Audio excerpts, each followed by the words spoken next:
Sir ಏನು ಗೊತ್ತಾ, ಅಸ್ಸಾಂ ಮಣಿಪುರಗಳಲ್ಲಿ ನೀವು ಬಂಡುಕೋರರನ್ನು ನಿಗ್ರಹಿಸಿರುವಂಥವ್ರು. ನೀವೀಗ ಈ ಒಂದು ಬೃಹತ್ ಸಮುದ್ರದಂತಿರುವ ರಾಜಕಾರಣಕ್ಕೆ ಧುಮುಕಿದ್ದೀರಾ. ಇಲ್ಲಿ ನಿಮಗೆ ಯಶಸ್ಸು ಸಿಗತ್ತಾ ಸರ್? ಒಬ್ಬ ಸೈನಿಕನ ಮಾನಸಿಕತೆ ಯಾವ ರೀತಿ ಅಂದರೆ, ಯಾವುದೇ ಸವಾಲು ಬಂದು ಅದನ್ನು ಎದುರಿಸಿಕೊಂಡು ಗುರಿಯಡೆಗೆ ಸಾಗುವಂಥದ್ದು ನಮ್ಮ ಮಾನಸಿಕತೆ. ನಮ್ಮ ಅದೇ ಮಾನಸಿಕತೆಯನ್ನು ಇಟ್ಕೊಂಡು ನಾನು ಭಾರತೀಯ ಜನತಾ ಪಾರ್ಟಿಯಲ್ಲಿ ಕೆಲಸವನ್ನು ಮಾಡ್ತಾ ಇದ್ದೇನೆ. ಭಾರತೀಯ ಜನತಾ ಪಾರ್ಟಿಯ ಕಾರ್ಯಕರ್ತನ ಮಾನಸಿಕತೆಯು ಅದೇ, ರಾಷ್ಟ್ರದ ವಿಷಯವನ್ನು ಇಟ್ಕೊಂಡು ನಿರಂತರವಾಗಿ ಸದಾ ರಾಷ್ಟ್ರದ ಬಗ್ಗೆ ಯೋಚನೆ ಮಾಡಿಕೊಂಡು ಕೆಲಸ ಮಾಡ್ತಿರುವಂಥದ್ದು. ನಾವು ಆ ಪ್ರಕ್ರಿಯೆಯಲ್ಲಿ ಭಾಗಿಗಳಷ್ಟೇ. ಯಶಸ್ಸು ಖಂಡಿತವಾಗಿಯೂ ಧರ್ಮದ ಹಾದಿಯಲ್ಲಿ ನಡೆದರೆ, ಗುರಿ ಸ್ಪಷ್ಟತೆ ಇದ್ದರೆ, ನಮ್ಮಲ್ಲಿ ಛಲ ಇದ್ದರೆ ಯಶಸ್ಸು ಖಂಡಿತವಾಗಿಯೂ ಸಿಗ್ತದೆ. ಓಕೆ ಸರ್, ನಿಮ್ಮ ಒಂದು ಪ್ರಣಾಳಿಕೆಯಲ್ಲಿ ಯಾವೆಲ್ಲ ಅಭಿವೃದ್ಧಿ ಕೆಲಸಗಳಿವೆ ಅಂದರೆ ಮಂಗಳೂರಿನಲ್ಲಿ?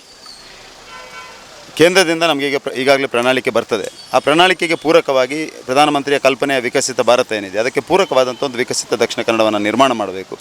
ಕಳೆದ 10 ವರ್ಷದಲ್ಲಿ ನಮ್ಮ ಸನ್ಮಾನ್ಯ ಸಂಸದರಾದ ನಳಿನ್ ಕುಮಾರ್ ಕಟೀಲ್ ಅವರು ಯಾವ್ಯಾವ ಯೋಜನೆಗಳು ಈಗ ಚಾಲನೆಯಲ್ಲಿದೆಯೋ ಆ ಎಲ್ಲ ಯೋಜನೆಗಳನ್ನು ಸಮಯಬದ್ಧ ರೀತಿಯಲ್ಲಿ ಪೂರ್ತಿಗೊಳಿಸಬೇಕು ಅನ್ನುವಂಥದ್ದು ನನ್ನ ಮೊದಲ ಆದ್ಯತೆ.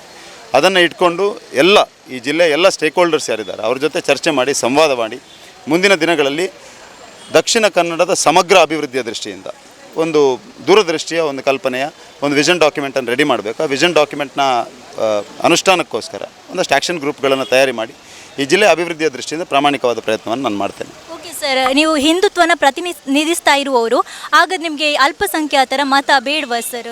ನಿಮ್ಮ ನಿಲುವೇನು ಈ ನಿಟ್ಟಿನಲ್ಲಿ? ಇದೇ ಸಮಸ್ಯೆ. ಗೊತ್ತಿಲ್ಲದವರು ಈ ರೀತಿ ಹೇಳೋದು. ಹಿಂದುತ್ವ ಅಂದರೆ ಎಲ್ಲರನ್ನು ಒಳಗೊಂಡಿರುವಂಥದ್ದು. ಹಿಂದುತ್ವ ಅಂದರೆ ಕಟ್ಟಕಡೆಯ ವ್ಯಕ್ತಿಗೆ ನ್ಯಾಯ ಕೊಡುವಂಥದ್ದು. ಹಿಂದುತ್ವ ಅಂದರೆ ಈ ರಾಷ್ಟ್ರ ವಿರೋಧಿ ಶಕ್ತಿಗಳ ವಿರುದ್ಧ ಹೋರಾಟ ಮಾಡುವಂಥದ್ದು.